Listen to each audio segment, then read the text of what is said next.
posso iniciar sem me apresentar e apresentar a minha família, sobretudo nesse contexto que a gente está vendo aqui. Como o Márcio falou, sou membro seminarista da Igreja Batista de Campo Grande, né? O pastor Ronaldo Robson manda também um abraço para a mudança toda a igreja. E estive aqui ano passado com os irmãos, com a juventude, e é um privilégio poder estar novamente com os irmãos, repartindo da palavra do Senhor. Aqui está também minha esposa, Andréia, para ficar em pé rapidamente para que os irmãos a vejam. Minha esposa Andréia, temos duas filhas, a Júlia, de 10 anos, e a Gabriela, de 7 anos, estão lá no seu momento de culto infantil. Queria convidar a igreja para nós abrirmos a palavra do Senhor no livro de Josué. Eu queria pedir a licença aos irmãos para nós trabalharmos esse tema que foi proposto para esse mês, e com certeza isso vem, antes de mais nada, do coração de Deus, para que a igreja reflita nisso, que em Cristo serão benditas todas as famílias da terra. Amém? Em Cristo todas as famílias da terra são abençoadas. E os irmãos vão ter um mês aí para trabalhar esse tema, para trabalhar Gênesis 12, que é um texto profundíssimo, conversava ali com o educador Márcio Amorim, e hoje nós queremos tratar esse tema de uma forma transversal, a partir do que nós vemos na palavra do Senhor, no capítulo 24 do livro de Josué. Capítulo 24, versos 14 e 15, com certeza um trecho muito conhecido da igreja.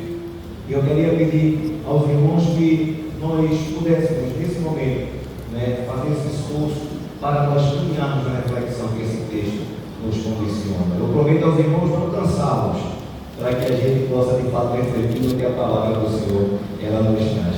Josué 24, versos 14 e 15, diz assim a palavra do Senhor: Agora, pois, temam o Senhor e o sirvam com integridade e com fidelidade. Joguem fora os deuses que os pais de vocês serviram do outro lado do Eufrates e no Egito, e sirvam o Senhor.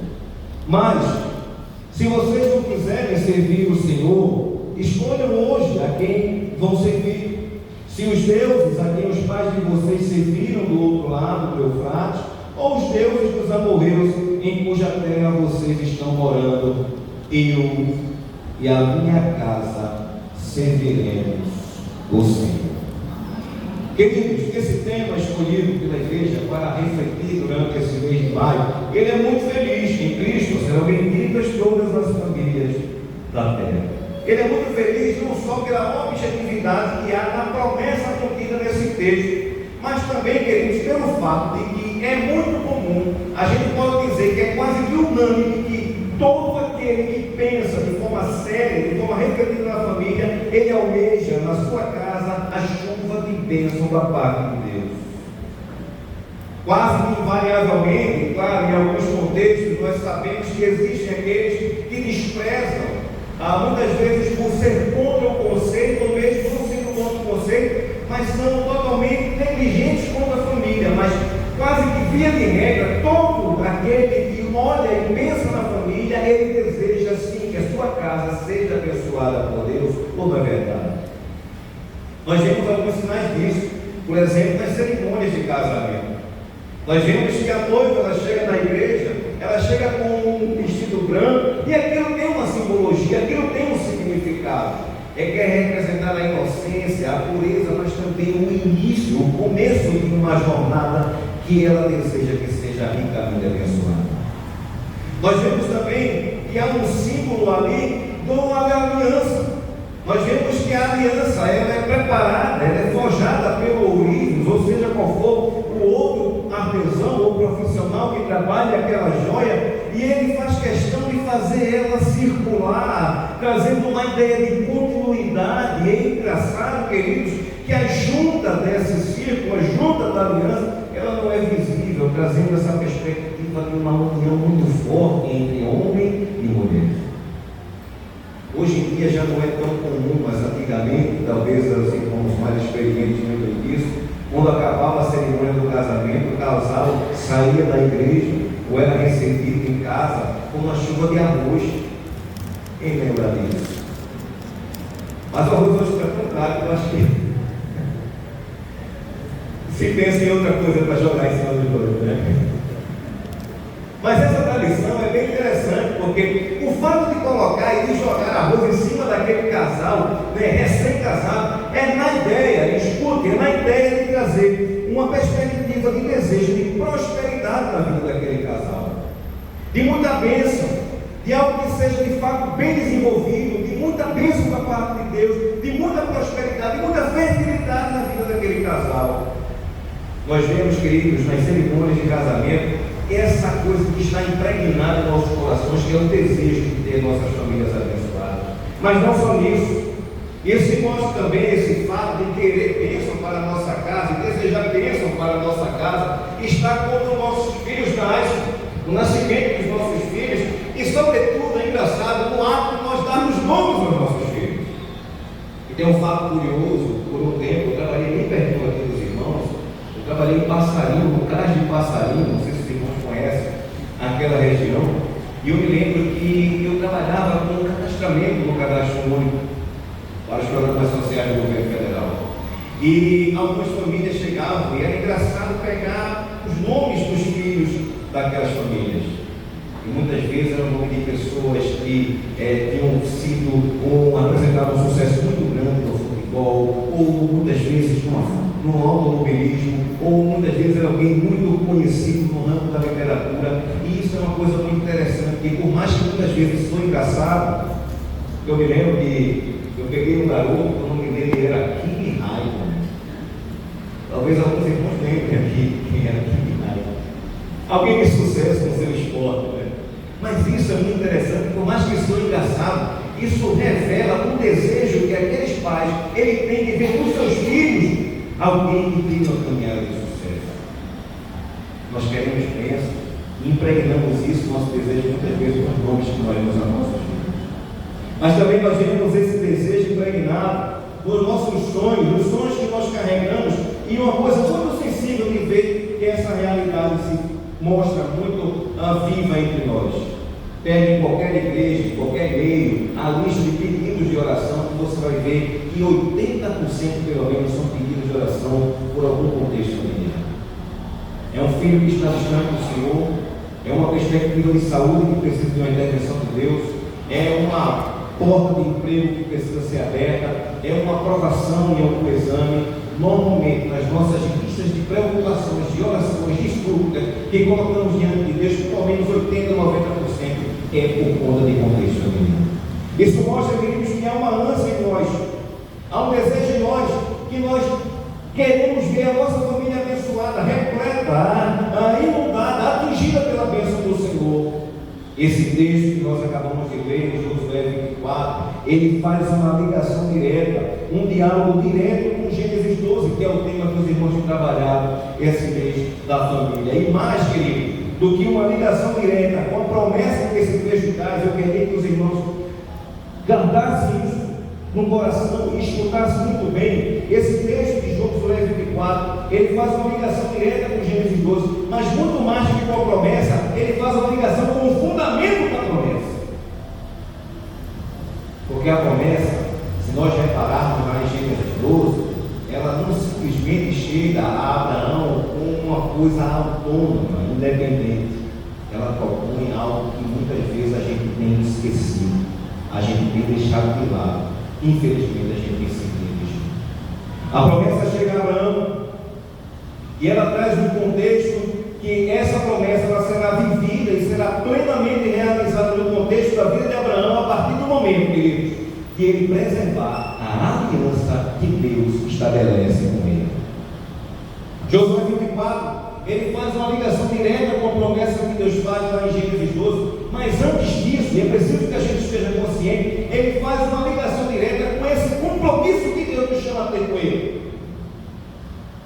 Não precisa me responder, mas nós queremos nossas famílias abençoadas, queremos ter nossa casa abençoada. Existe um fundamento antes disso, e esse fundamento, querido, está alicerçado, baseado, firmado, fincado na aliança que Deus propõe ao seu povo. Não adianta querermos bênçãos, não adianta querermos achar que essa promessa é simplesmente um bom acordo, não, ela traz uma perspectiva consequente casamento, é viver plenamente a aliança que Deus ele propõe para nós. Sim, queridos, nós podemos ver que em Gênesis 12, Deus ele expõe mais um retrato da aliança que ele estabelece com o homem, em redimir e resgatar a humanidade, de uma forma muito, digamos assim, interna. Ele fala isso se referindo ao contexto familiar. Em Josué 24, partindo do fundamento da aliança que Deus propõe a Abraão, que Deus coloca diante de Abraão, Josué 24 retrata uma oportunidade de reafirmar, de renovar essa aliança, e isso é bastante significativo e comunicativo a nossas casas.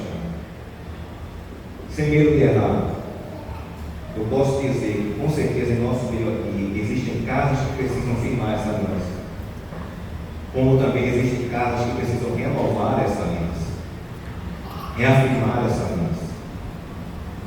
Com certeza, em nosso meio aqui, existem muitos lares que têm vivido simplesmente a expectativa da promessa, mas têm sido negligentes com a aliança. Então, em nosso meio, com certeza, nós podemos dizer, existem algumas casas entre nós aqui que precisam firmar, assumir essa aliança com o Senhor, e existem muitos de nós que precisam renovar, reavivar, reafirmar a aliança que Deus tem proposto em nossas vidas. Meus irmãos, aqui, a nação de Israel, em Josué 24, ela é lembrada de seu compromisso com Deus verdadeiro. Josué, diante do povo, diante do momento, digamos assim, decisivo, já se aproximava a sua morte, um grande líder que foi Josué. Ele olha para o povo e lembra a nação de Israel o seu compromisso com Deus verdadeiro.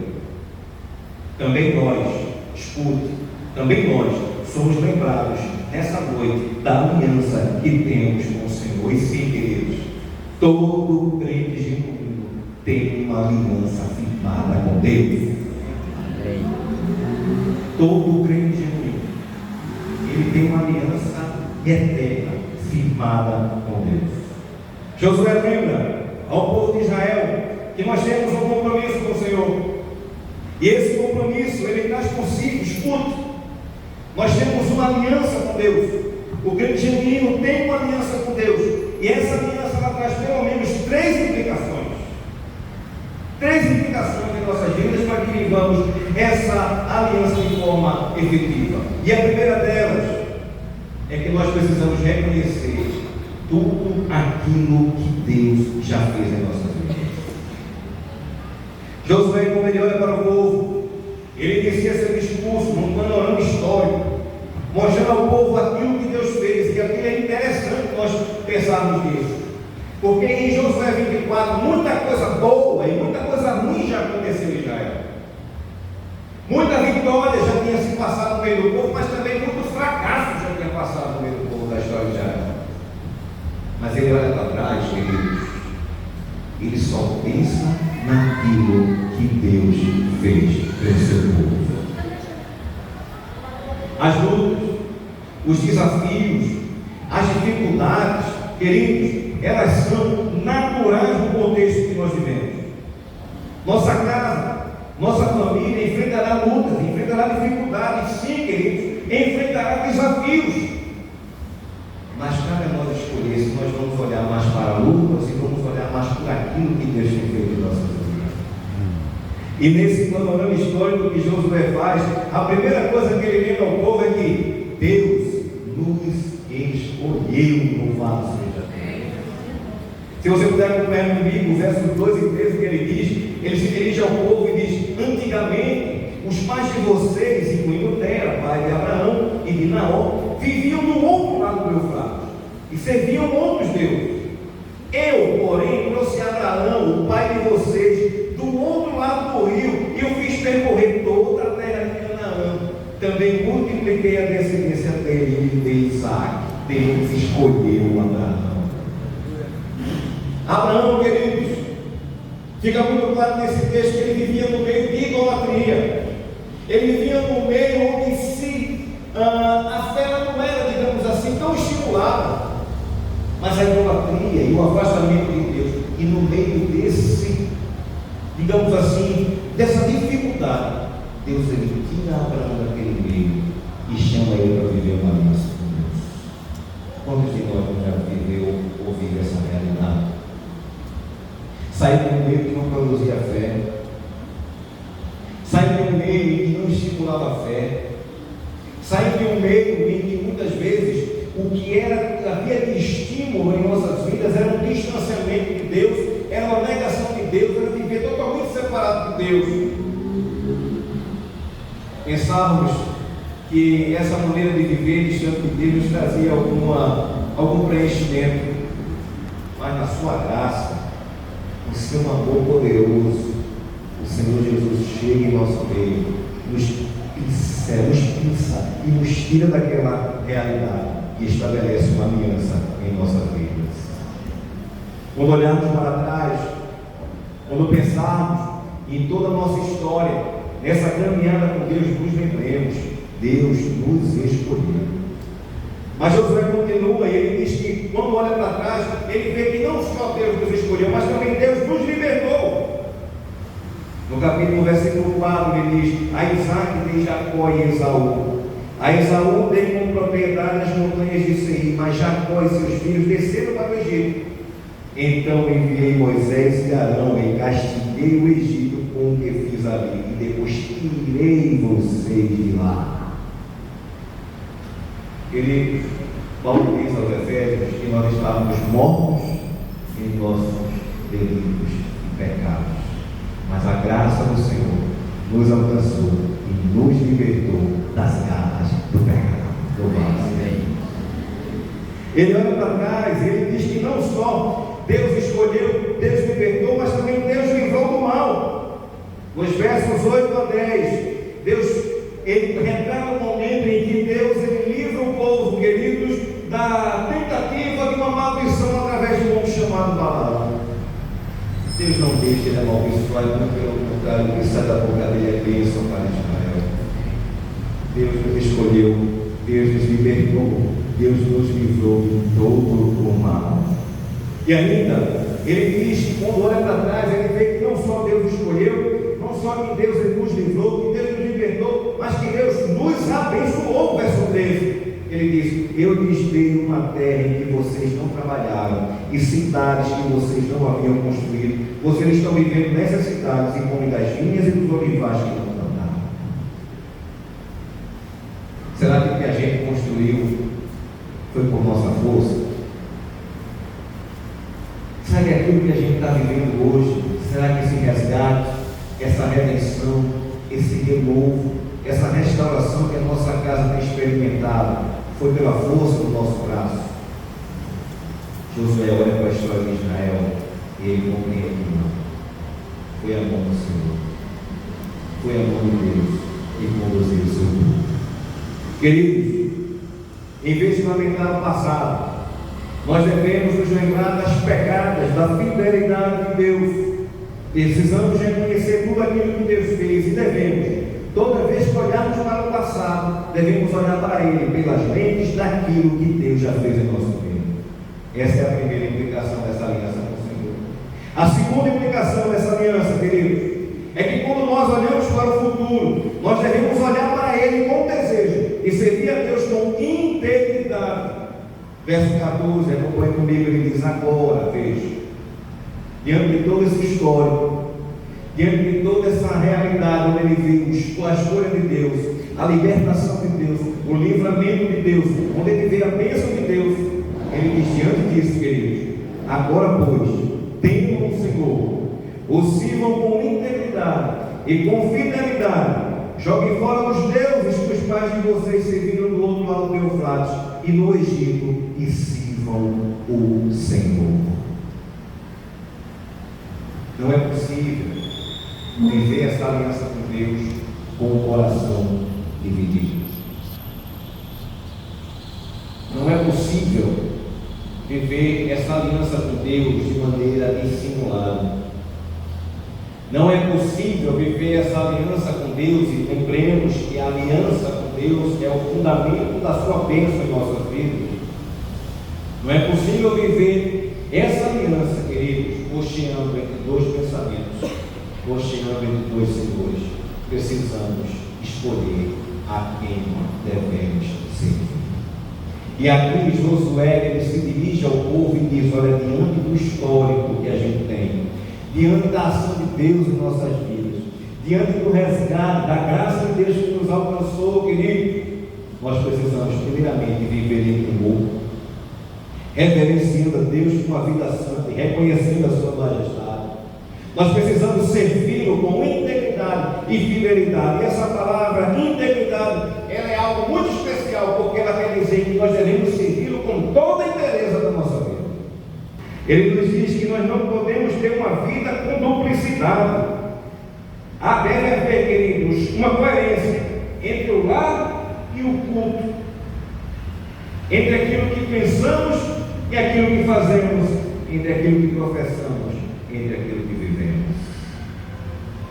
E ainda ele diz que diante do histórico que ele expõe diante de Israel, que nós precisamos adorar o Senhor com exclusividade. Ele é muito claro, ele diz: joguem fora os seus deuses, que os pais de vocês serviram muito lá do Eufrates e no Egito, e sirvam o Senhor. Eu não sei o que é que nossas vidas concorrem com o Senhor de Deus, mas com certeza em muitos dos nossos corações há alguma coisa que concorre com a adoração ao Senhor.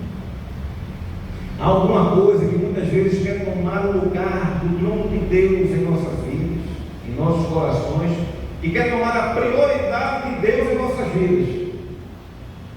E o indicativo bíblico é: jogue fora, lance fora isso que concorre com Deus em sua vida. Do contrário, não vivemos a aliança com o Senhor, não viveremos a aliança com o Senhor, nos enganaremos. Enquanto aquilo que simplesmente traz saciedade ao meu desejo, e sacia o meu desejo, estiver tomando o lugar de Deus, eu não vou viver a aliança com Deus. Enquanto eu achar, queridos, que a minha família é abençoada simplesmente por ela ter e não ser, não viveremos a aliança com o Senhor. Não nos enganemos. Precisamos jogar fora tudo aquilo que concorre com o Senhor de Deus. Viver em um mundo plural como nós vivemos, exige decisões radicais. Muitas vezes temos que colocar fora. Nossas famílias precisam ser fiéis. Num tempo em que muitos cedem, queridos, aos sincretismos, à negligência espiritual, precisamos, meus irmãos e minhas irmãs, de fato, olhar para o futuro com desejo de servir a Deus com integridade e fidelidade, e assim viveremos a aliança com o Senhor. E por último, a terceira implicação, meus irmãos, dessa aliança que temos com o Senhor, é que devemos e precisamos assumir o compromisso familiar com a fé e a adoração a Deus. Verso 15, se você puder ler comigo.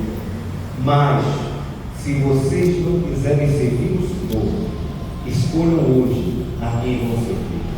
Se os deuses a quem os pais de vocês serviram no outro lado do Eufrates, ou os deuses dos amorreus em cuja terra vocês estão morando, louvado seja Deus, eu e a minha casa serviremos ao Senhor. Esse texto nos mostra, querido, que fé dividida é família vulnerável. O resultado de uma fé dividida é uma família que vai se esfacelar e ela fica vulnerável aos ataques do nosso inimigo. Não podemos viver uma vida de compromisso com Deus de forma dissimulada. Não há espaço, meus irmãos, para a aparência de piedade sem prática. Josué, já idoso, ele toma a dianteira e declara a decisão de sua casa. Isso para alerta para os pais, pois do Senhor nós recebemos autoridade em nosso lar. E ainda como nós vimos aqui com testemunho, que em determinado momento alguém de nossa casa resista a essa aliança com o Senhor, nós precisamos perseverar em fé, como nós ouvimos aqui. Queridos, Josué não transfere a responsabilidade ao compromisso familiar com a fé a qualquer outra coisa e nem cede às pressões culturais. O compromisso familiar com a fé e a adoração é um ato deliberado, é um ato de decisão constante e corajoso. Deve ser afirmado e reafirmado diante de tudo aquilo que se coloca como deuses da modernidade. Devemos dizer não ao materialismo, ao conforto que nos faz afastar de Deus, ao entretenimento que faz nos esquecer que há um Deus na terra, atuando, operando e salvando. Nós precisamos, queridos, dizer não à ideia do secularismo, onde faz com que a gente esqueça que Deus ele ainda age, ele se envolve com a sua criação e que ele é poderoso. Precisamos ter o nosso coração resoluto, assim como Josué, com a nossa vida e a nossa família em servir ao Senhor, ainda que toda a sua casa hoje esteja distante de Deus, mas com o seu coração, com muita fé, diga o que ele disse: eu, minha casa, serviremos ao Senhor.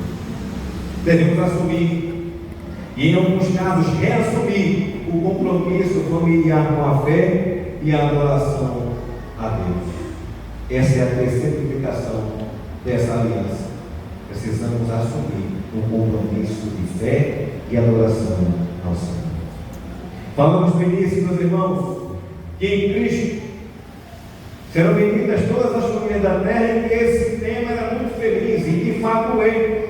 Isso porque, meus irmãos e minhas irmãs, a bênção coletiva, escuta, não exatamente reside na pessoa do homem Abraão, mas no testemunho de fé que ele apresentou.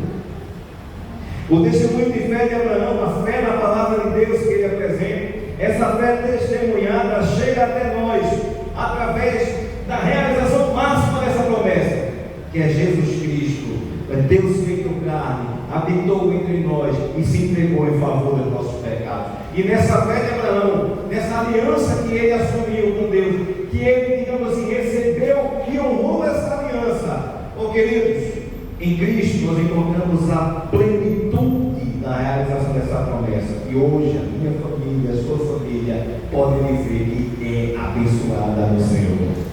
Amém.